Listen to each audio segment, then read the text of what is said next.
Boker Tov, shalom à tous, à toutes, Hashem, content de vous retrouver pour une excellente journée d'Atzlacha, de Bracha. Merci pour vos encouragements et pour votre soutien. Là, on va partir avec mon épouse pour cette tournée-là pendant quelques jours, quelques semaines même, et Bezant Hashem, voilà. Toujours un peu le trac comme ça, d'être confronté au public un petit peu. C'est toujours... Mais bon, comme vous le voyez, Baruch Hashem, Rabbeinu, il est généreux. Il obtient auprès d'Hachem pour nous beaucoup de choses. Alors, que Bezat Hashem secours, ça soit pour la Refoua et la Yeshua, de délivrance de tout le monde. Tous ceux qui ont besoin de délivrance dans tous les domaines et de guérison dans tous les domaines.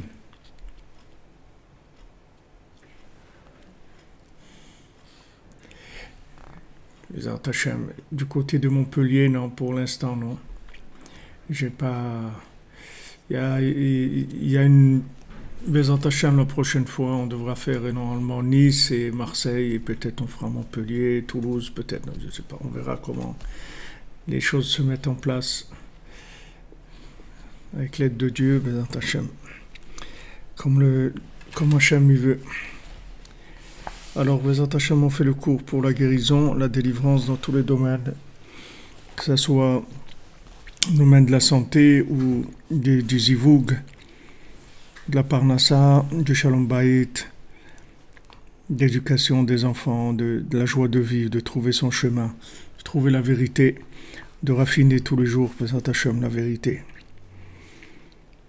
Donc, on dirait les noms à la fin du cours. Et hier on était dans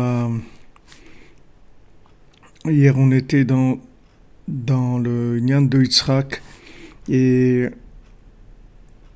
on avait parlé du principe de la rigueur, de la musique et de la rigueur, que en fait la shrita, l'abattage rituel, c'était exactement le même principe que la musique. Et notre cher ami Betzalel nous a fait remarquer que quand on fait la shrita aussi, on fait le couteau il doit aller et venir. On peut pas faire la shrita que dans un sens. Il faut aller et venir, et c'est exactement comme la main sur l'instrument de musique. C'est le même principe. Alors c'est sûr que pour nous, dans notre sensibilité, c'est dur pour nous de dire que un couteau qui va servir à l'abattage rituel, c'est exactement comme une main qui joue sur un instrument de musique. Et vous avez là un exemple du Birour du Médamé, comment dans notre imagination, pour nous, ce sont des choses qui sont complètement opposées, parce que l'instrument de musique, ça a l'air d'être quelque chose de la mélodie, de la douceur, etc. Alors que d'abattre un animal, c'est très dur, mais en fait, c'est la même chose. C'est-à-dire que, de jouer un instrument de musique, ou de faire l'abattage rituel, c'est le même principe. C'est d'aller chercher le bien, de le connecter à un niveau plus haut et de laisser le mal. C'est le même principe. Donc le musicien prend les notes qui sont valables, il va en faire la mélodie, et cette mélodie, elle va nous connecter à l'autre monde. Et le côté négatif, le souffle négatif, la chose qui nous tire vers la tristesse, vers la vision négative des choses, ça va tomber. Donc on a vu que Avraham Avinu a été obligé de faire la Akedat Yitzhak. Il a été obligé de faire le sacrifice d'Yitzhak, parce que Yitzhak lui-même, sa rigueur, elle était tellement forte qu'il fallait passer par ce sacrifice. Et sacrifice, il a fait le tri dans la rigueur elle-même. Et donc Yitzhak, ça a donné la joie. C'est-à-dire Yitzhak, ça veut dire la joie, comme elle a dit Sarah. que Kol hashomea yitzchak li, tout celui qui va entendre, il va rigoler avec moi, ou il va rire de moi, ou il va rire de cette situation-là, parce que Yitzhak, c'est le rire. Pourtant, Yitzhak, c'est pas d'après l'image qu'on a, nous, de la rigueur, Yitzhak, c'est Pachad Yitzhak, comme il a dit Yaakov, il a dit par le mérite de mon père, Pachad Yitzhak, c'est-à-dire Yitzhak, c'est la crainte, c'est la rigueur extrême. Et cette rigueur extrême, en fait, c'est de la mélodie, c'est une mélodie. C'est-à-dire cette mélodie, bien sûr, quand elle est au service du bien. ועל כן על ידי החליף של השחיטה, בחינת חרב פיות, בחינת מלכות שכוללת כל 10 מיני נגינה, שהיא בחינת חרב נוקמת נקם ברית, על ידי זה מוציאים רוח חיים מן הבהמה. Donc ici, Rabbi Nathan, comme d'habitude, il glisse une phrase qui est banale et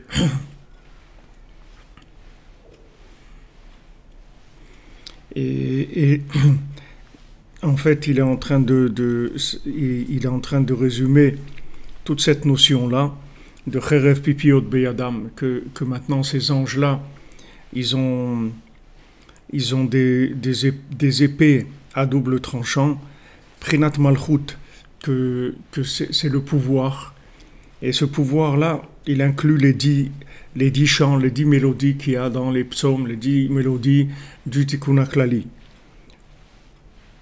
Alors, quelle est cette épée? Cette épée, c'est l'épée qui va venir instaurer l'alliance par cette épée. Comment instaurer l'alliance par cette épée? C'est-à-dire que maintenant, instaurer l'alliance par l'épée, c'est utiliser l'épée pour faire le tri entre le bien et le mal. Maintenant, si vous voyez dans le monde, l'épée, c'est-à-dire l'épée, la violence, elle est utilisée pour obliger les gens à se soumettre à quelque chose. Il y a eu des croisades, il y a eu beaucoup de choses pour essayer de convertir les gens, de les faire adhérer à une idéologie. Les gens, ils ont utilisé l'épée, c'est-à-dire ils ont utilisé le principe de la rigueur et de la violence pour connecter les gens à une idéologie, mais les connecter par la soumission, par la violence, pas par le consentement des gens. Donc ce principe-là, il est utilisé dans le mal, c'est-à-dire de façon négative, pour essayer de soumettre les gens à une certaine idéologie ou une religion, quelque chose comme ça. Mais en fait la racine de ça, la racine de ça, ça se trouve dans la Kedusha, dans la sainteté, c'est que cette épée, en fait, elle permet de délivrer le bien qui est empris dans le mal. La racine, c'est qu'on utilise l'épée, on utilise le couteau de l'abattage rituel, comme on utilise l'instrument de musique, c'est la même chose, pour séparer le bien du mal et élever le bien vers le domaine de la parole, vers le domaine de la communication avec l'autre monde. Maintenant, cette épée-là, c'est une épée dans laquelle il y a une rigueur, mais cette rigueur, c'est une rigueur de distinction, de manière à pouvoir avoir un discernement. C'est pour ça qu'elle utilisait cette épée-là. Cette épée, elle n'est pas utilisée pour faire du mal. Cette épée, elle est faite pour séparer le bien du mal et élever le bien. C'est ça le principe de l'épée. Maintenant, quand on a séparé le bien du mal, qu'est-ce qu'on a fait? On a permis à l'alliance de se mettre en place. On a permis à l'alliance de se mettre en place. C'est-à-dire que maintenant, quand on sépare le bien du mal, alors le bien, il retrouve son identité. C'est-à-dire il va se remettre dans son contexte dans lequel il a l'habitude d'évoluer. Comme un poisson, quelqu'un il sort un poisson de l'eau, alors le poisson il n'est pas bien, etc. Après il le remet dans l'eau, et le poisson il va retrouver sa nature et il est bien. Maintenant le Le bien, tout le bien, naturellement, il est connecté à Dieu, il est connecté au tzaddik. Ça, c'est le principe du bien. Maintenant, quand ce bien-là, il est mélangé avec le mal, alors il faut opérer pour sortir le bien du mal, pour pas que le mal il garde le bien emprisonné. Comment on va opérer?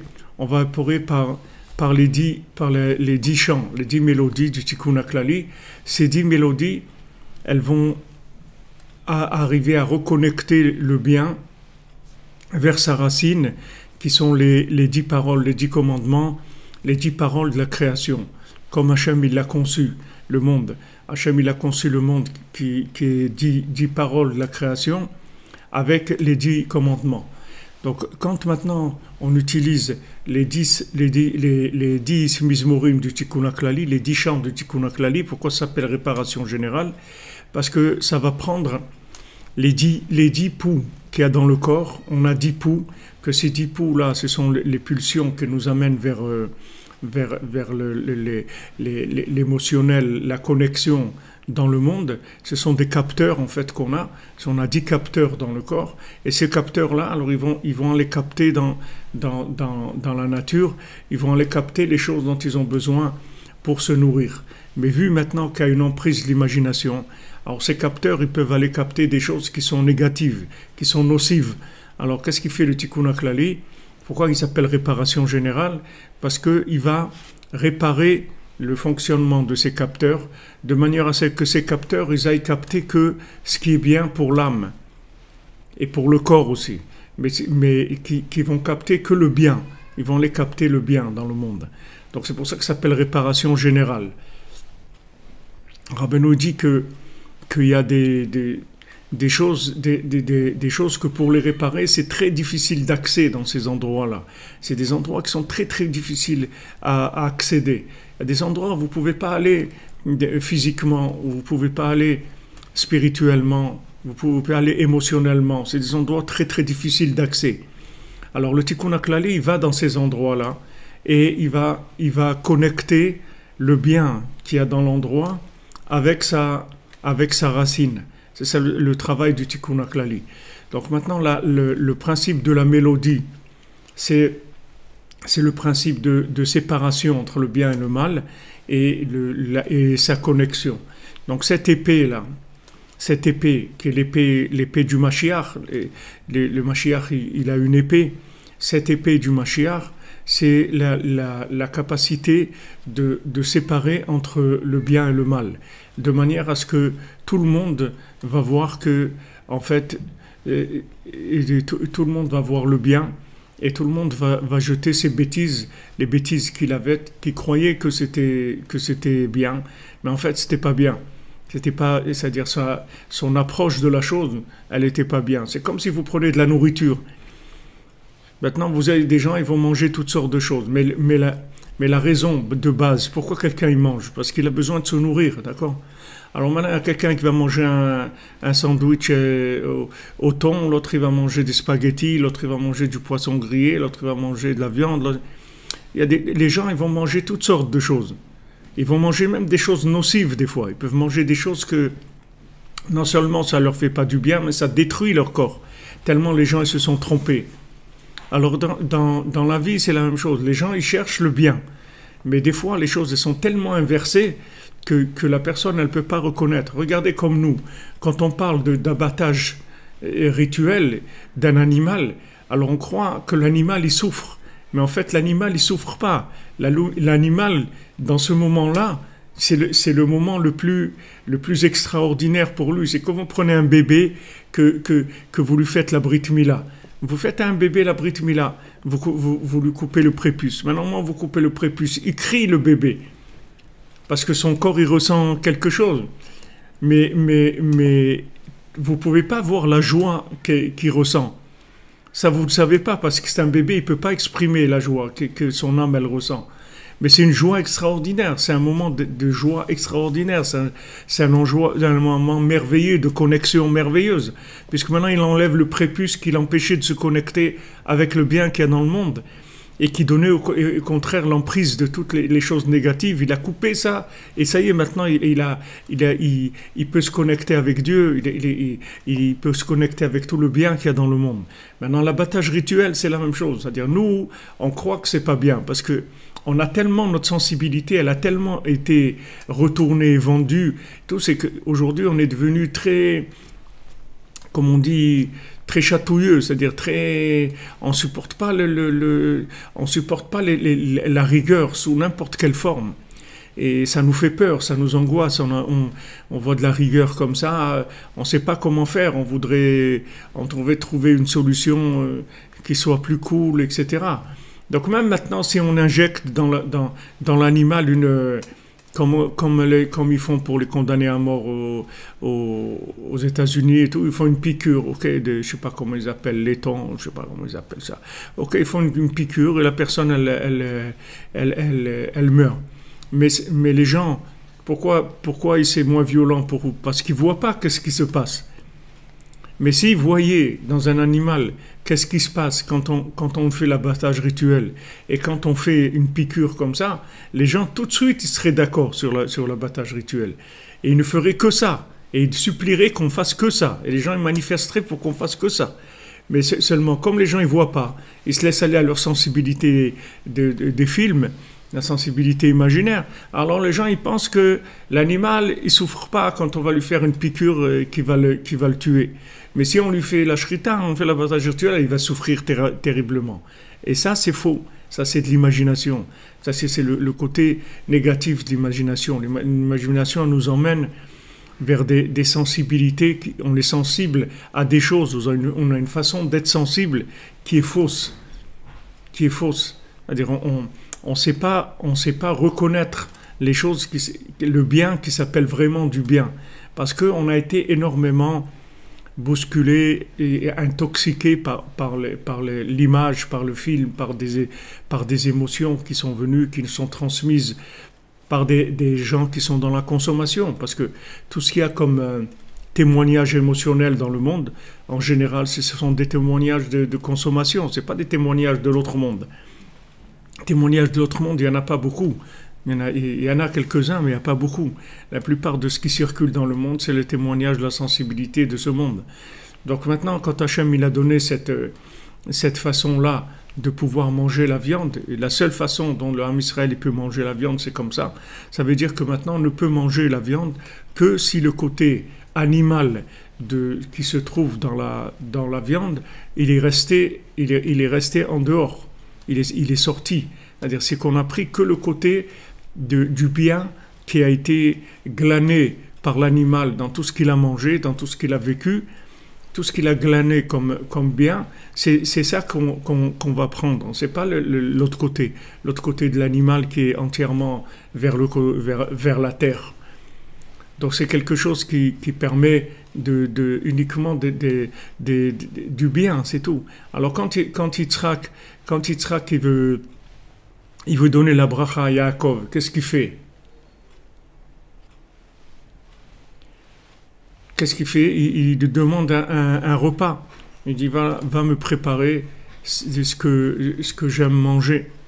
Va me préparer de la viande et des choses que j'aime manger. Et à ce moment-là, je vais te bénir. Alors, comme on a vu que le Tana de la Gemara, quand ils lui ont demandé de dire une halakha, prendre une décision, il a dit j'ai pas mangé de la viande de taureau encore aujourd'hui, je vais manger, après je vous dirai la halakha. Alors c'est la même chose, Yitzhak. D'abord il prend le repas, et de ce repas-là, il va trouver la force pour pouvoir bénir Yaakov. Il va prendre la force dans cette nourriture-là. Donc c'est quelque chose ce sont des énergies qui sont très importantes qu'on va capter par rapport à la nourriture. Qu'on a besoin de savoir quoi manger, comment manger. C'est très important parce que ces nourritures, elles rentrent en nous, elles vont agir. Alors, dans le principe de la Kedat Yitzhak, c'est la même chose. C'est-à-dire, Yitzhak, il représente une rigueur qui est trop exagérée, c'est-à-dire qui est pas viable. Donc maintenant, qu'est-ce qu'il fait Hachem? Il dit regarde, Maintenant, Yitzhak, c'est la conséquence de ton exagération du côté droit. Tu as été quelqu'un de bon, de trop bon. Et ce trop bon, ça a donné Ishmaël. C'est-à-dire c'est trop dans le bien trop exagéré, c'est-à-dire il n'y a pas de tri, tout est bien. Donc maintenant, ce côté de tout est bien, ça entraîne une réaction de Yitzhak que tout est mal, c'est-à-dire il faut tout éliminer. Donc maintenant, c'est sûr que c'est pas ça la vérité. Donc qu'est-ce qu'il fait Hachem? Il dit à Abraham, maintenant tu vas lui faire le sacrifice. Et au moment où il fait le sacrifice, alors il y a un adoucissement de la rigueur de Yitzhak.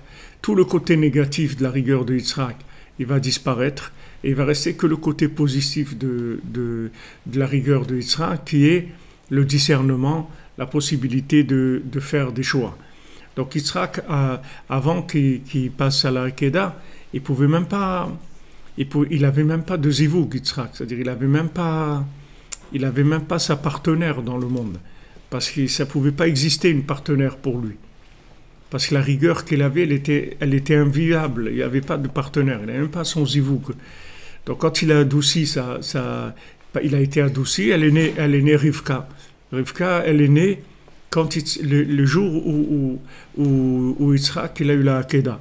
Ce jour-là, elle est née Rivka. Après, il y a tout le maasé qu'on voit dans la paracha de cette semaine, que Eliezer, il a été la chercher, etc. Mais Rivka, elle est née que quand Yitzhak, il est passé par la Hakeda, pas avant. Donc, pourquoi maintenant je parle de ça? Pour que vous sachiez que des fois, on a tellement de rigueur que le côté... Les choses qui nous manquent, on n'arrive pas à les trouver. Elles n'arrivent pas à venir vers nous. Elles n'arrivent pas à venir vers nous parce que y a trop de rigueur, il y a trop de perfectionnisme, il y a trop d'exigence. Donc cette exigence est exagérée, elle entraîne que la chose, elle ne peut pas du tout venir vers nous. Elle ne peut pas s'approcher parce que pour que le bien puisse s'approcher, il faut qu'il y ait un équilibre dans la personne. C'est-à-dire le bien, il ne peut pas être absolu. Le bien, il est relatif. Comme nous, on est tous ici avec une âme et un corps. Hachem, il aurait pu nous mettre ici que des âmes, c'est tout. Il aurait pu faire un corps peut-être juste transparent comme ça, juste une enveloppe transparente, mamache, presque rien. Mais Hachem, il n'a pas fait une enveloppe transparente. Il nous a fait... Adam Arishon, il avait un corps beaucoup plus raffiné, mais le corps qu'on a, en fait, c'est un animal. Si tu laisses que l'âme animale, alors le corps, c'est un animal. Mais ce côté animal, il est indispensable pour avoir un rapport avec la création. S'il n'y a pas ce côté-là, il n'y a aucun rapport entre l'homme et la création. Maintenant, si lui, après, il travaille sur le côté animal, il le raffine jusqu'à l'intégrer complètement dans l'âme, ça c'est le but de son travail, c'est une vie et c'est une demande beaucoup d'efforts et beaucoup de prières et beaucoup de s'intégrer beaucoup dans le tzaddik, dans la Torah, dans les choses élevées. Mais le principe du corps et de l'âme, c'est un principe général, qu'on a besoin de cet équilibre tout le temps. Maintenant, Yitzhak, c'était une créature qui était trop rigoureuse pour fonctionner dans ce monde. Donc il a fallu faire à un moment une opération qui lui permet de rester, mais de rester de façon adoucie. Donc quand il est resté de façon adoucie, il a eu son zivouk. Donc dans la vie, on est tous comme ça. Les gens, ils se plaignent qu'ils n'ont pas...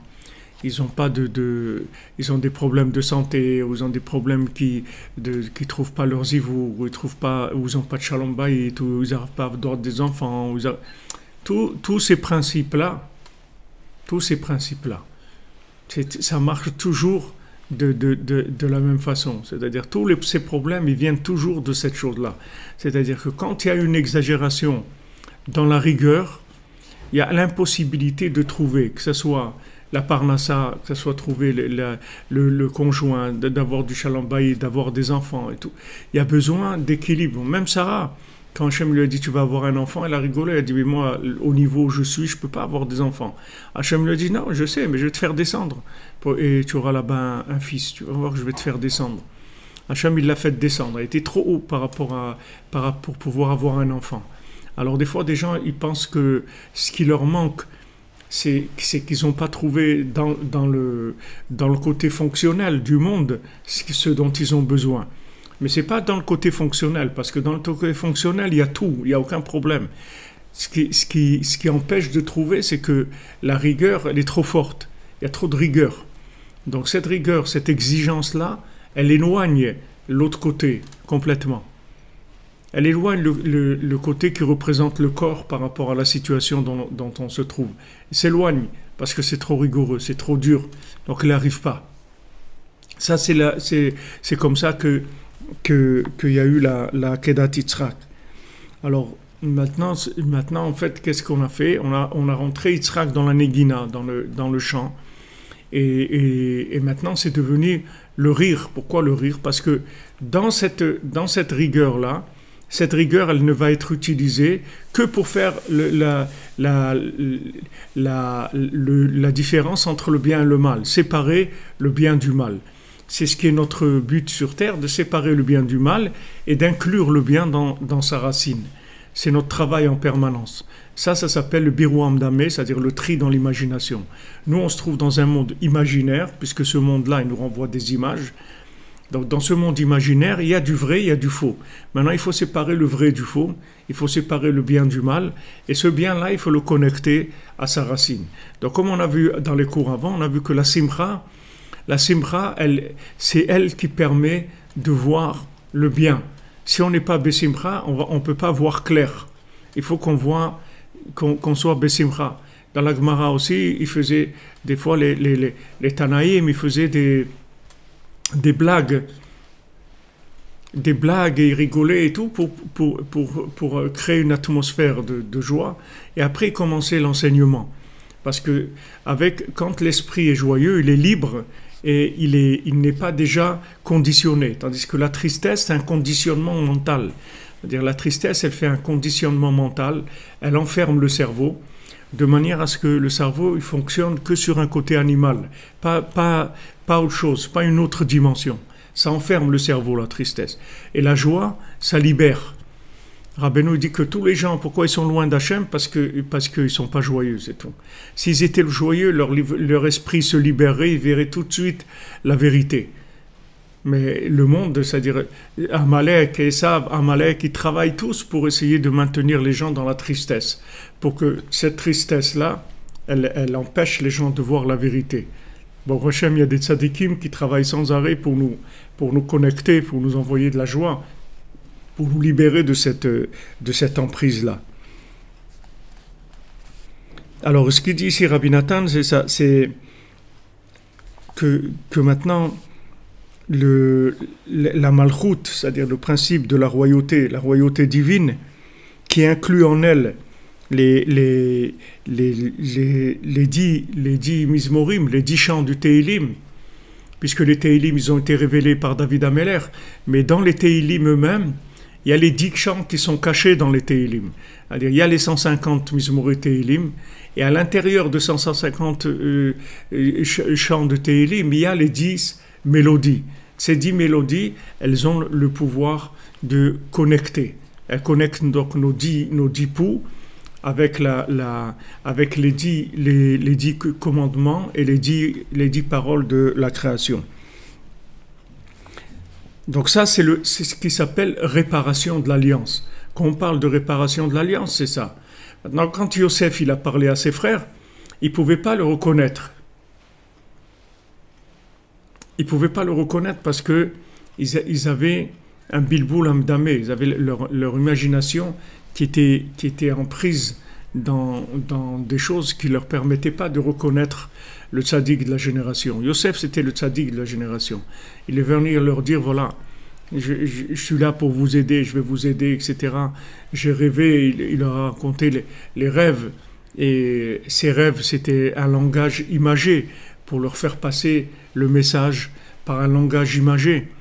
Mais eux, comme ils étaient dans un côté où ils étaient vers l'ego ou vers la consommation, vers quelque chose à leur niveau, c'est des grands tzadikim, mais à leur niveau, il y avait quelque chose, une défaillance.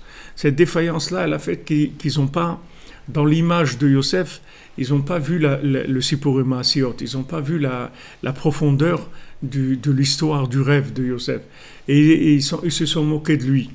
Comme il dit Avraham ben Nachman, il dit la même chose sur Rabbeinu par rapport au Sipurei Maasiot, que les rabbanim, ils ne se sont pas rendus compte de la grandeur de ce que Rabbeinu était en train d'enseigner.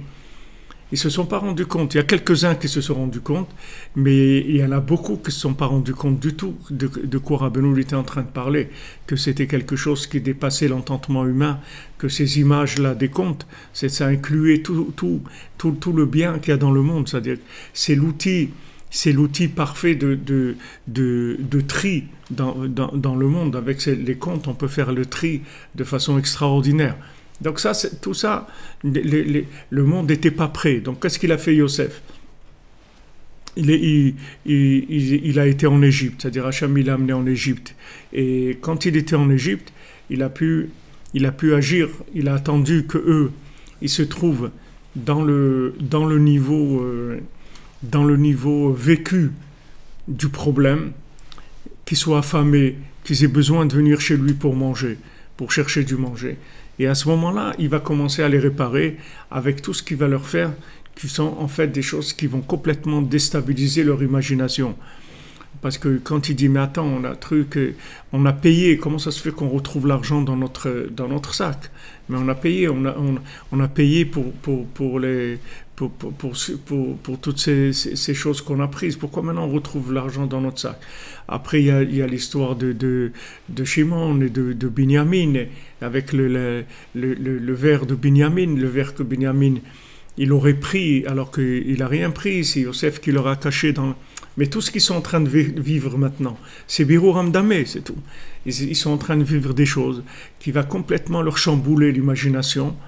Et quand ils vont se chambouler leur imagination, ils vont commencer à avoir du repentir. Ils vont dire, mais peut-être tout ça, ça nous arrive, ces folies-là, c'est peut-être parce que en fait, on n'aurait jamais dû faire ça à notre frère, ce qu'on a fait, etc. Ils ont commencé à avoir du repentir. Quand ils ont commencé à avoir du repentir, ils sont rentrés dans la possibilité maintenant d'avoir une vision de Yosef. Et donc quand il leur a dit « Ani Yosef », moi je ne suis pas un rêveur, je ne suis pas quelqu'un qui raconte des rêves, je ne suis pas un jeune délinquant comme vous allez croire que j'étais un jeune délinquant. Je ne suis pas un jeune délinquant du tout. Moi j'ai le birour du Médamé, c'est-à-dire que je suis là pour vous aider à vous connecter avec Dieu. C'est pour ça que je suis là. Mais l'approche au début, elle était pratiquement impossible pour ses frères et même pour ses parents. C'était très très dur parce qu'ils étaient en prise dans le Médamé. Même qu'ils étaient au niveau où ils étaient, là-bas il y avait une emprise du Médamé. Comme Rabbeinu il a dit à beaucoup de tzadikim, il leur a dit vous vous trompez. Pourtant c'était des grands tzadikim, mais Rabbeinu il dit vous vous trompez. Vous vous trompez. Vous êtes pas, comme vous voyez des choses, mais ces choses que vous voyez, vous vous trompez. C'est-à-dire, il y a une emprise de l'imagination, même dans les choses que vous êtes en train de voir. Rabbeinu, il a plusieurs tzadikim, il les a remis en place comme ça, en leur disant, c'était des tzadikim, c'est pas des gens simples, c'est des gens qui avaient des visions dans l'autre monde et tout, des gens d'un très haut niveau. Mais Rabbeinu leur a dit, vous vous trompez, c'est pas comme ça qu'on voit la chose. Et une autre façon de voir la chose, et une façon plus pure, plus claire de voir la chose. Il y a du mélange dans ce que vous voyez. Alors c'est notre problème, c'est-à-dire que il y a beaucoup de vérité dans le monde, mais il y a beaucoup de mélange avec cette vérité. Donc ces mélanges, le côté qui est mélangé, c'est ça qui va faire les différences des gens, qui va faire les disputes entre les gens, parce qu'un il l'a mélangé avec ça, l'autre il l'a mélangé avec ça, l'autre avec ça, et c'est ce qui est mélangé qui crée la dispute. C'est pas la vérité. La vérité, tout le monde est d'accord sur la vérité, mais le côté qui a été rajouté, c'est ça qui va créer les disputes. Donc le Tikkun HaKlali vient justement pour utiliser le chant, que le chant, il vient des Lévi, mais il vient de la rigueur, et cette rigueur, elle va faire tout simplement, elle va couper entre le bien et le mal, elle va séparer le bien du mal, de manière à ce que le bien il devienne évident. Alors, comme je vous ai dit hier, avant-hier, des gens, des fois, ils n'ont pas très bien compris, mais je vous répète, ce que je dis, c'est que maintenant, partout, il y a du bien, seulement ce bien, il est mélangé avec d'autres choses. Alors, les gens, ils prennent ce bien avec l'autre chose, et ils ne savent pas qu'est-ce qui est bien et qu'est-ce qui est autre chose, qui n'est pas nécessaire pour ce bien. Que ce bien, il n'a pas besoin de cette autre chose-là pour exister.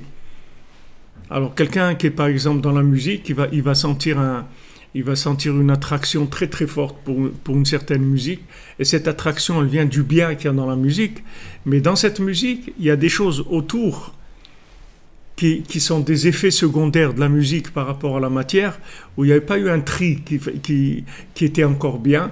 Donc cette musique-là qui est bien, elle est mélangée avec d'autres choses. Donc il faut la sortir de là. Il faut la sortir. Donc avec le Tikkun Klali, vous allez sortir tous les éléments qui sont bien, vous allez les sortir de leur contexte négatif pour les amener dans un contexte qui soit leur place véritable dans le monde. Et c'est ce qui va faire Mashiach, il va mettre chacun à sa place par le fait qu'il va le connecter avec le bien qui est en lui, mais sans l'accompagnement négatif. Que ce soit que le bien, c'est tout. Il va séparer complètement le bien du mal. Il va avoir une vision très très claire du bien, de manière à ce que tout le monde sache que voilà, le bien c'est ça, c'est pas autre chose. Le bien c'est que ça, c'est pas autre chose. Il n'y a pas besoin de mélange. Il n'y a vraiment pas besoin de mélange. Il n'y a que ça, c'est tout. Pas besoin d'autre chose.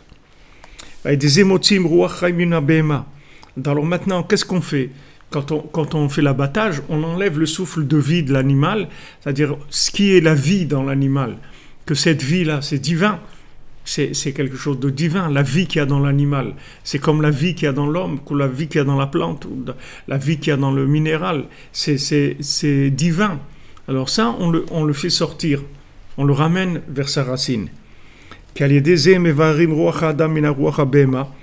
Parce que grâce à ce principe qui est l'abattage rituel, qui est l'instrument de musique, qui est le chant de David Ameller, qui est les 10 Mizmor Teilim, les 10 chants du Tikkun Klali, tout ça, ça va libérer le souffle humain du souffle animal. Comme je vous ai dit, on est tous ambivalents, c'est-à-dire en nous, on a un côté animal et un côté humain, un côté connecté à l'infini. Donc dans toutes les situations, les deux parties, ils vont se manifester. Ils vont vouloir, comme en Israël, ils ne peuvent pas arriver. Il y a la droite et la gauche, ils ne peuvent pas. Ils sont trop égaux. C'est-à-dire, c'est le corps et l'âme. L'âme, ça représente la droite, et le corps, ça représente la gauche. Alors, ils n'arrivent pas à trouver ils n'arrivent pas à trouver ils n'arrivent pas. C'est impossible de trancher. Donc chacun il arrive à 50%, 51, truc et tout. Et il n'y a pas de possibilité de gouverner parce que la droite et la gauche elles sont à égalité. Il n'y a pas eu une domination de la droite par rapport à la gauche. Il n'y a pas des gens ils sont pas conscients de ce que ça représente ça par rapport à ça. Ils ne voient pas clair. Donc il n'y a pas possibilité, on ne peut pas faire le tri. Donc, nous, quand on va emmener le Tikkun Klali, la musique, qu'on va faire l'abattage rituel, tout ça, ce sont des choses qui vont nous permettre de libérer le côté humain, le côté divin du côté du corps qui est le côté fonctionnel. Maintenant, le corps, on en a besoin, on en a extrêmement besoin, il y a un grand respect du corps, mais le corps, il ne doit pas se mêler du spirituel. Bien qu'il est très important, et que même il est plus important que l'âme dans ce monde, puisque comme je vous l'ai dit plusieurs fois, on peut transgresser le Shabbat s'il y a un danger pour le corps, mais pas transgresser le Shabbat s'il y a un danger pour l'âme. Il n'y a pas il n'y a aucune possibilité de transgresser le Shabbat pour l'âme. Si quelqu'un il a besoin d'aller chercher un livre pour étudier et il doit prendre un taxi, eh ben, c'est interdit, et il ne va pas étudier, c'est tout. Tant pis, il n'étudiera pas. C'est-à-dire pour l'âme, il n'y a pas de problème. Mais pour le corps, on transgressera tout. Si on a besoin, si le corps est en danger. Dans le corps, on en a énormément besoin, puisqu'il est porteur de l'âme. Seulement, ce n'est pas lui qui doit prendre les rênes. Les rênes, c'est l'âme qui prend les rênes. Alors, pour séparer entre les deux, pour que chacun ait son rôle, pour mettre les deux à leur place, on a besoin de cette mélodie-là. On a besoin de cette mélodie qui est tranchante. C'est-à-dire la mélodie, c'est quelque chose qui tranche en elle-même.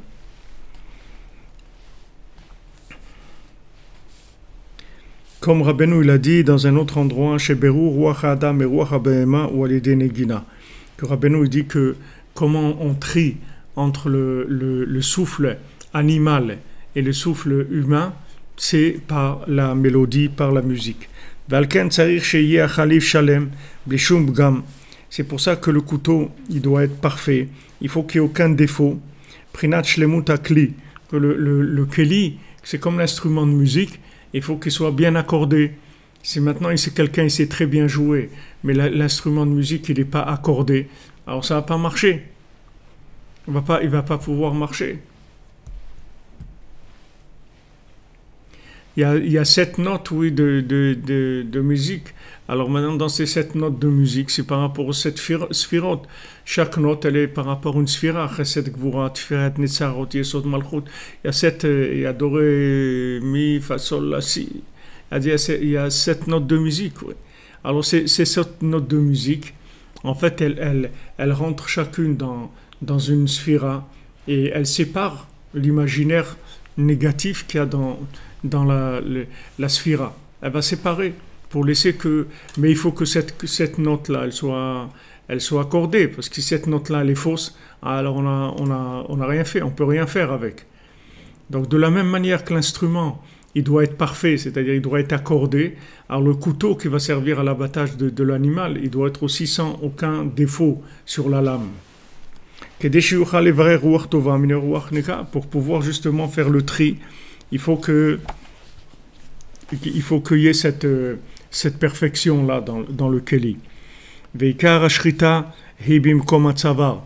Maintenant la shrita, l'abattage on le fait où? On le fait dans le cou, c'est-à-dire dans la gorge, c'est-à-dire dans la gorge, c'est là où on va faire la shrita. Ki atzavar ve'agaron mafsik ben harosh ve'aguf. Parce que maintenant le cou et la gorge, ils séparent entre la tête et le reste du corps.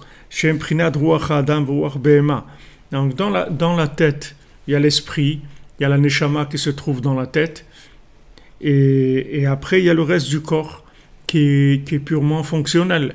Il y a le reste du corps qui est le côté animal. Prinat zikaron veshikra. Donc la tête, c'est la mémoire, c'est la mémoire, et le reste du corps, c'est l'oubli. C'est le côté animal qui est l'oubli, qui est la consommation de ce monde. Prinat alma deate ve almaden, que ça représente l'autre monde et ce monde-là. Le corps, c'est ce monde, l'âme, c'est l'autre monde, l'esprit, c'est l'autre monde. Donc l'esprit se trouve dans la tête et dans le corps, il y a le côté consommation. Ki arosh ou prinat adaat ou prinat zikaron, parce que la tête, c'est la conscience, c'est la mémoire. Prinat li dabka marshavta be alma deate, que, comme Rabbeinu l'a dit dans cette Torah, attacher sa pensée à l'autre monde. On a dit que dès qu'on se réveille le matin, il faut penser à l'autre monde, qu'il y a un autre monde.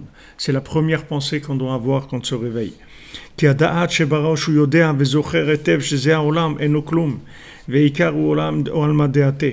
Parce que l'esprit qui se trouve dans la tête, la conscience de l'autre monde, et c'est exactement que ce monde c'est rien du tout, il est passager, que le principal c'est l'autre monde, que c'est vers là qu'on va.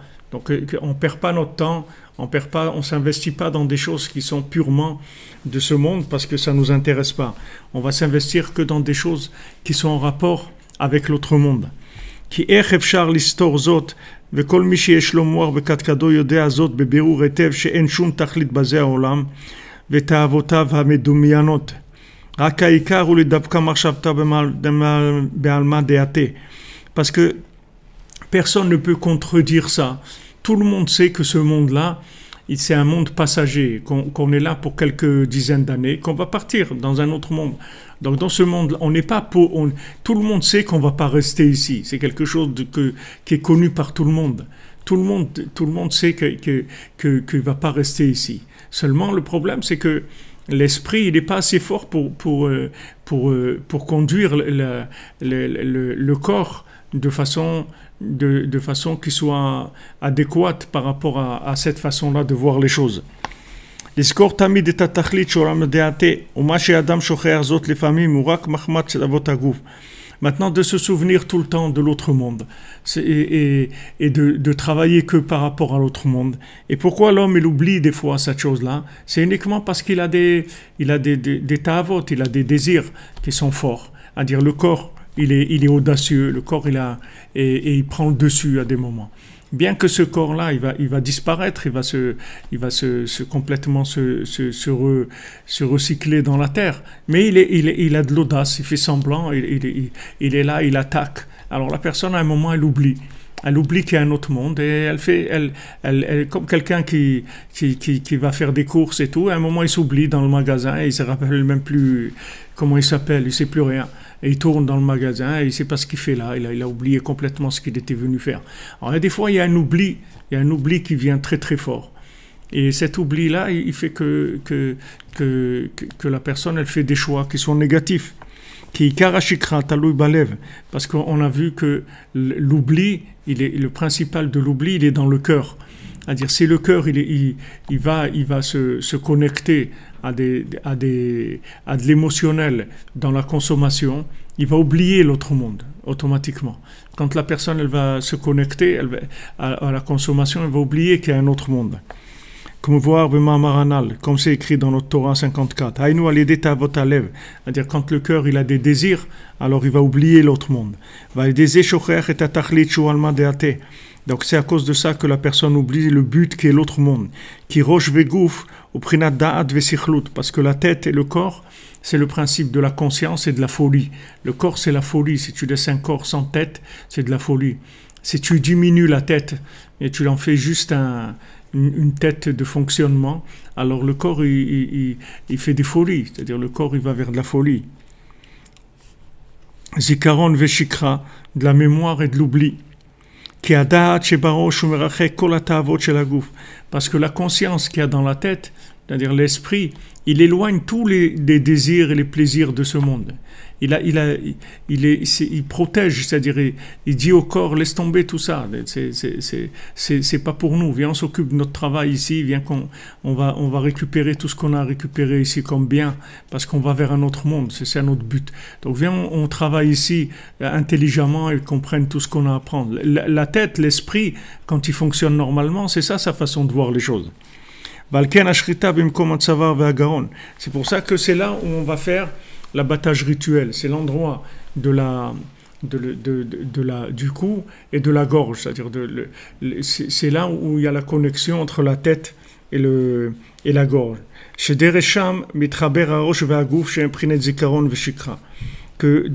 Par rapport à cet endroit-là, c'est dans cet endroit-là qu'il va se trouver le pont. C'est-à-dire c'est un pont entre l'esprit et le corps. Il se trouve dans la gorge. Dans la gorge, là où il y a la parole, en fait, c'est là où il y a le passage entre le haut et le bas. Adam ou Behema, c'est-à-dire ce qui s'appelle homme et ce qui s'appelle animal. C'est à cet endroit-là qu'il y a le lien. Parce que la tête elle-même, elle n'est pas de ce monde, et le corps lui-même, il n'est que de ce monde. Donc, c'est deux parties qui sont complètement opposées, et il faut les tenir ensemble et qu'elles fonctionnent ensemble. Donc il y a le cou qui sert à ça. Il y a le cou qui sert à les faire fonctionner les deux ensemble. C'est pour ça que c'est à cet endroit-là qu'on fait le tri par le couteau de la shrita, de l'abattage rituel. De faire le tri entre le souffle de l'homme qui monte vers le haut, qui s'appelle la tête, l'esprit, la conscience, du souffle animal qui va vers le bas, qui est le principe du corps et de la folie. Parce que même un animal, il a tous les principes en lui. Un animal, c'est pas que un animal. Un animal, c'est tout. Il y a tout dans l'animal. Il y a l'humain, il y a l'animal, le végétal et le minéral dans l'animal. Tout inclut tout. Chez Kolprina, Klula, Mikola Prinot, que chaque principe, il a tout en lui.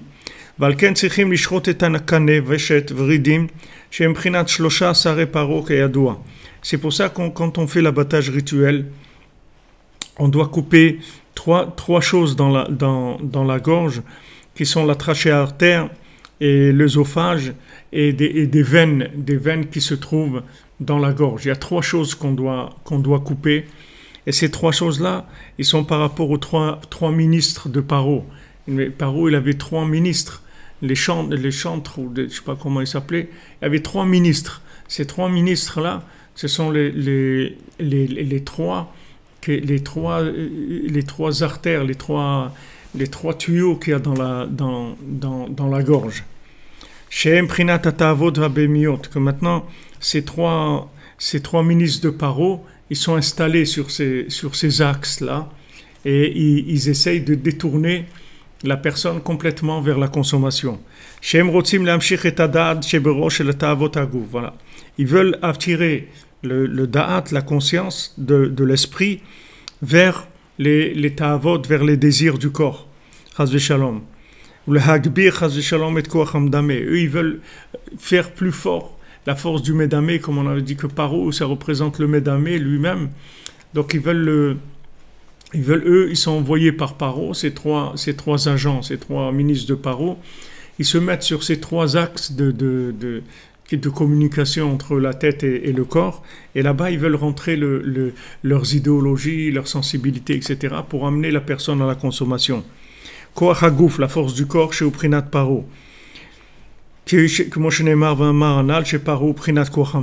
c'est dit dans notre Torah, Nundalet 54, que Paro représente l'imagination négative. Ou Paro ou Aoref, chez Shlosha Sare Paro, chez Mkane Veshet Vridim, Rotzim Lamshir Adaat, Chaz Veshalom. Donc Paro, le mot Paro, c'est Aoref, c'est-à-dire la nuque. Le mot Paro, c'est la nuque en hébreu, c'est les mêmes lettres que la nuque, qui sont les trois ministres de Paro qui veulent attirer la conscience là-bas, c'est-à-dire tirer l'esprit vers la consommation, vers les plaisirs. Et la Orev chez Prinat Paro, Prinat Koach Hamdameh, Alken Srichim Lishrot Rachnia Eloa Shlosha Sare Paro. C'est pour ça qu'on doit faire l'abattage rituel dans ces trois axes-là, ces trois connexion à l'aider chez Shochati Makane Veshet Uvridin, parce que par justement le fait qu'on coupe là-bas.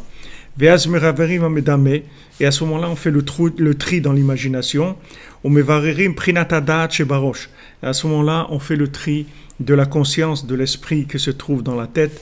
Prinat Ruach Adam Ruach Behema. C'est-à-dire on prend le souffle de l'homme et on laisse le souffle animal. Prinat Tavot Aguf, Tavot Abehemiot, qui sont les désirs du corps, les désirs animaux. À l'idée à Khalif chez la Shrita, justement par le couteau qui va faire l'abattage. Chez à l'idée à Khalif chez la Shrita, chez Prinat Citra de Niguna, Citra de Levaye, comme Osheneema. Et c'est le côté de la mélodie, le côté des Lévi'im. C'est-à-dire ce couteau-là, c'est un couteau de mélodie. C'est un côté de la mélodie, c'est un côté qui vient des Lévi'im. Comme il est écrit, Valvi'im, al-Shritat apsachim.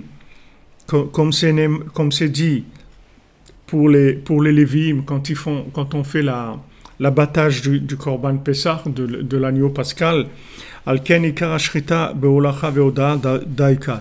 Tu vois, il le ramène ici. La shrita, c'est olacha, il dit veova, c'est-à-dire daika précisément. C'est-à-dire on doit aller et venir. Beprinat mi ale shamayim veyarad. Qui est-ce qui va monter au ciel et qui va redescendre chez Uprinat Negina, qui est le principe de la mélodie. Comme je me vois Maranal, il y a des Ezochim les Zikaron, et ça va nous permettre d'arriver à la mémoire. Puisque maintenant, on va enlever l'oubli, qui est le côté consommation, le côté animal, et on va amener on va rester dans la conscience, c'est-à-dire le corps, on veut qu'il fonctionne bien, etc., mais pas qu'il amène des idées à lui. On ne veut pas qu'il amène des idées, le corps. On veut juste qu'il se contente de fonctionner. On veut pas de lui en tant que conseiller, orientateur, etc. Ça nous intéresse pas. L'orientation, on veut qu'il soit de l'esprit uniquement. Alors, comme maintenant tout est mélangé, on a besoin de séparer les choses entre ce qui est bien et ce qui est pas bien. Et ça, on va le faire avec le nigun, avec la mélodie. comme c'est écrit dans Shir HaShirim, dans le Cantique des Cantiques, chacun, il a son épée qui est sur sa hanche, mais pachad balelot, de la peur dans les nuits. Et Rachid explique, chez l'otishtaka Torah mehem bagalut, que la Torah, elle ne s'oublie pas quand ils vont être en exil. Quand ils vont être en exil, ils risquent d'oublier la Torah. Alors maintenant, ils ont leur épée qui est à leur ceinture, parce qu'ils ont peur de la nuit, c'est-à-dire ils ont peur de l'obscurité, ils ont peur de la perte de conscience. Donc ils ont cette épée qui va permettre de faire le tri entre le bien et le mal, de manière à garder la mémoire, de ne pas partir dans l'exil du corps. Qui a les désir prinat rêve, parce que par le fait qu'on a cette par le fait qu'on a cette épée, pinat sitra deniguna, qui est le côté du chant, de la mélodie, c'est-à-dire avec ça on fait le tri dans l'imagination et on va trouver le comportement adéquat à avoir, c'est-à-dire comment on va se comporter, et là on va être sauvé de l'oubli. Parce que quand on fait le mauvais choix, on tombe dans l'oubli. Quand on fait le bon choix, on va dans la mémoire. Et le mauvais choix, c'est l'oubli. C'est-à-dire chaque fois qu'on va choisir quelque chose qui est uniquement de la consommation et du plaisir, ça va nous rentrer dans l'oubli. Et quand on va aller chercher le bien dans quelque chose, c'est le bien qui est connectable, ça va nous faire augmenter notre conscience. Et dès que notre conscience va augmenter, alors on va voir clair. Puisque plus il y a de lumière de la conscience, plus tu vois clair dans la vie. Et tu vas pas tomber, tu vas pas faire des erreurs. Sinon, tu risques de faire des choix qui sont faux. Alors quand on est présenté, quand on est devant des choix, on a des choix à faire. Alors devant ces choix-là, la chose qu'il faut faire, c'est qu'il faut aller vers la mélodie qui va nous permettre de faire ces choix-là. Donc quand Rabbeinu donne le conseil ici de faire Chatzot, de faire Itbodedut, de faire Tikkun HaKlali, ce sont des choses qui vont nous permettre de nous connecter dans le côté positif uniquement de la situation. Et donc tout ce qui est négatif, on va voir que c'est pas ça qui nous intéresse. On va faire les bons choix grâce à la mélodie, puisque la mélodie, c'est elle qui va nous permettre de trancher. La mélodie, c'est elle qui a le pouvoir véritable, le pouvoir de Mashiach, le pouvoir de David Ameler. C'est la mélodie. Parce que David, il ne tirait son pouvoir que de ça. C'est-à-dire il ne tirait son pouvoir que du fait que maintenant il avait cette harpe qui jouait à Chatzot, avec le vent du nord qui venait dans la harpe, qui jouait. Et de là, il se réveillait, et de là, il faisait les psaumes, et de là, il amenait la halakha tous les jours au peuple pour dire, voilà, vous faites comme ça, et comme ça, et comme ça. Il leur donnait tous les conseils qu'il y avait. Mais d'où il tirait les conseils? Du fait que maintenant, pendant la nuit, il rentrait dans la mélodie qui va lui permettre de trancher après. Donc ces conseils que Rabbeinu donne dans cette Torah 54, ce sont les conseils qui vont nous permettre de faire les bons choix dans notre vie. Et comme je vous le dis déjà, si vous ne faites pas ça, si vous ne faites pas Chatzot, si vous ne faites pas Itbodedut, si vous ne faites pas Tikkun HaKlali, ne vous étonnez pas qu'après vous n'arrivez pas à faire des choses. C'est normal, parce que ce monde-là, si on ne travaille pas, il est plus fort que nous. Il est plus fort, Paro, il est plus fort que nous. Seulement, quand il est arrivé Chatzot, que Moshe Rabbeinu l'a dit on y va, alors on y va, on est parti. On est parti, c'est fini. Et tous les premiers-nés de Paro, ils sont morts. Et on est parti. Pourquoi les premiers-nés de Paro, ils sont morts? C'est comme Esav, qui est le premier-né. Mais c'est un faux premier-né. Ce n'est pas un vrai premier-né. Esav, ce n'est pas un vrai premier-né. Le vrai premier-né, c'est Yaakov. Seulement, Esav, il est sorti avant. Donc, apparemment, quand tu les vois, tu crois que c'est Esav le premier-né. Mais ce n'est pas vrai. C'est pas vrai. Et comment il fait le Yaakov, il lui tient le talon. C'est pour ça qu'il s'appelle Yaakov. Il s'appelle par rapport au talon. Parce que c'est celui-là, il m'a talonné. C'est-à-dire, il m'a embrouillé 2 fois. C'est-à-dire que Yaakov, il a subi le droit d'aînesse de Esav. Mais quand maintenant il lui a dit je t'achète le droit d'aînesse. Il lui a vendu tout de suite Esav, parce que ça ne l'intéressait pas, ce n'était pas sa place. Et après, grâce à ça, Yaakov, il a pris aussi les bénédictions. Alors il était très énervé, Esav, sur lui, parce qu'il a pris le droit d'aînesse, il a pris les bénédictions, mais en fait, Esav, c'est un imposteur, c'est pas vrai, c'est pas lui le premier. Donc Yaakov, il le tient au talon, il le tient au talon, et ça veut dire que maintenant, dans l'époque messianique, qu'on est dans le talon, c'est là où Yaakov il va dominer Esav. C'est-à-dire que Esav, c'est le corps, c'est là où l'âme, elle va reprendre le dessus sur le corps pour toute l'humanité. Parce que maintenant, quand on va rentrer dans la 50e porte, où on est, Esav, il va perdre complètement tous ses atouts. C'est-à-dire qu'il ne va plus pouvoir prendre de pouvoir dans les midot elles-mêmes, c'est-à-dire dans le comportement lui-même. Il va y avoir une lutte qui va devenir imaginaire uniquement. Et dans l'imagination, avec la Emouna, ça sera très facile de pouvoir dominer Esav. Quand il fallait se battre sur le terrain, qui est la terre, qui est la nature de ce monde, alors c'est difficile parce qu'Esav, c'est un homme des champs. Ishsadeh, c'est un homme qui connaît bien la nature, connaît bien ce monde-là. Mais une fois que maintenant on est sorti des champs, on est rentré dans la 50e porte, alors là c'est le chant qui va dominer, c'est-à-dire le chant qui va venir faire le tri dans l'imagination par le fait qu'il va nous connecter avec la Emouna.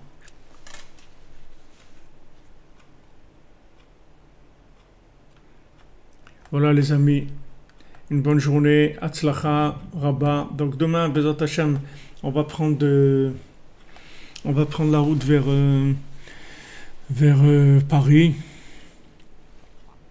Et donc j'essaierai de faire un petit cours, Bezat Hashem, quand même, et parce qu'à midi je ne pourrai pas être à Ouman, on sera parti avant, mais j'essaierai normalement d'après les heures, vers 13h ou 13h30, on devrait avoir un petit moment pour faire un cours Bezat Hashem à l'aéroport. Alors comme on dit au début, pour la refoua et la délivrance de tous ceux qui ont besoin, particulièrement le Rav Besançon, Israël Yitzhak Ben Fortuné, et Moshe Ben Sarah, c'est quelqu'un qui doit avoir une opération, David Ben Mesoda Cohen, Daniel Esther Batmouna, Emmanuel Chai Ben Martin Chaya, Yaakov Ben Hasiba, Chaya Miriam Bat Mesauda, Levana Bat Chaya Miriam, David Ben Chaya Miriam, Chaim Ben Chaya Miriam, Laurent Sultana Bat Rachel, Olivier Fénichel, Raphaël Ben Kamouna Malka, Dalien Belenu Darmon, Kochama Bat Esther, Sandrine Bat Janine, Janine Bat Eglantine, Myriam Bat Véronique, Zachary Shlomo Ben Shira, Dvora Kochava Bat Elisheva Bat Sheva, Dvora Bat Korina Yala, Léa Anna Bat Mesoda, Léa Bat Chana, Urelda Bat Rivka, Laura Bat Jacqueline, Yora Bat Lisa Esther, Nechama Bat Myriam, Amram Levi Yitzhak Ben Sarah pour Zivug, Shaila Bat Sarah, Fabien Ben Suzanne, Sophie Bat Nadine, Sacha Ben Sophie, Noah Bat Sophie, Yosef Ben Esther, Serah Chaya Bat Esther, Ruchama Bat Esther, Elisha Ben Esther, Léa Bat Esther, Bat Sheva Bat Esther, Rosine Shana Bat Liliane Rachel, Rachamim Ben Ruth, Sipura Bat Chaya Kamra, Rekia Bat Rachma, Rebecca Daniel Bat Yvette Esther Rachel, Shirael Bat Rachel, Shalom Ben Moshe Ben Shabbat, Simon Gershon Bat Israël, Itamar Ben Hélène Dalia, Esther Bat Tata, Yonatan Yehuda Ben Bettina Simcha, Irène Bat Rachel, Simcha Janine Juliette Bat Jemul Kochava, Aviv Ben Tsaala, Rachel Bat Anne-Marie, Yaakov Ben Avraham, Shimon Ben Brigitte Zohar, Jonathan Yitzhak David Ben Marlène Malka, Yosef Yitzhak Nachman Ben Emouna, Rachel Bat Sarah, Yaakov Ben Michael, Lisa Emouna Bat Rina, Aurélie Chava Huguette Bat Michin Rachel Rose, Bruno Michael Ben Nelly Kamissa, Ginette Fanny Sarah Bat Ren Nenet Sultana, Nathalie Shushana Bat Kemuna, Dina Bat Sarah, Shmuel Mordechai Shalom Ben Ruth, Anna Simcha Zaira Bat Ruth, David Ben Lucien Dvora, Sylvie Bat Esther, Esther Bat Chassiba, Ivan Alexandre Ben Yehuda, Léa Teila Riela Bat Hispora, Doron Yitzhak Ben Chaya Riba, Shai Bat Claude Ben Céline, Sarah Juliette, Lucienne Dvora Bat Rosa, Benjamin Ben Lucienne Dvora, Angèle Bat Louise, Chaya Kamra Bat Joa, Charles Eliguez, Sharazad bat Rekia, Rekia bat Rekia, Olivier Mangin, Yitzhak ben Edith, Dre, Raya bat Geoula, Moshe ben Mesoda, Dvora Lea bat Chana, Chana Shanekeser bat Josette, Moshe Raphaël ben Chassiba, Levi, Eliaou Nathan ben Yocheved à Cohen, Muriel Myriam Rivka bat Perla Zora, Léa bat Rina, Arik ben Sultana, Yaakov ben Dvora, Isabelle bat Hélène, Didier Dov ben Michel, Meir ben Tzipora, Bebe Msaouda bat Simcha, Simcha bat Frecha, Chantal Elisiael bat Liliane Joaja, Liliane Joaja bat Mélie Esther, Patrick Yosef ben Liliane Joaja, Yael Lisa bat Léa, Keren bat Nicole Kochava, Yael bat Nicole Kochava, Arlette bat Émilie Jamila, Yael bat Nicole Kochava, Arlette bat Émilie Jamila, David ben Moshe, Rivka bat Zari, Michael ben Yaakov, Yael Amoyal bat Rachel, bat Sheva Chana bat Myriam, Myriam bat Marie, Viviane bat Émilie, Alain ben Dora Meyer, Yosef ben Sophie Meyer, Angéline Myriam bat Pascal Zora, Eli ben Isa, Théo ben Fatma, Ejder bat Fatma, Yohan ben Mireille, Jonathan Shemama, Evelyne Chava bat Denise, Moshe David ben Esther, Francis ben Irène, David Shlomo ben Esther Chala.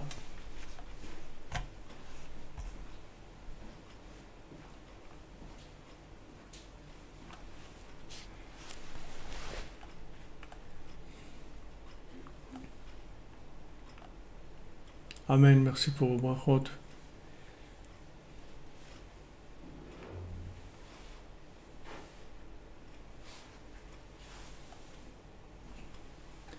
Zivou pour Don Georges Ben Angèle.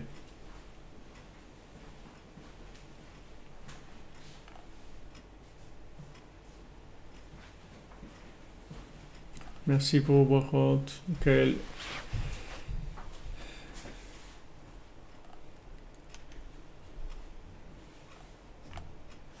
En avance.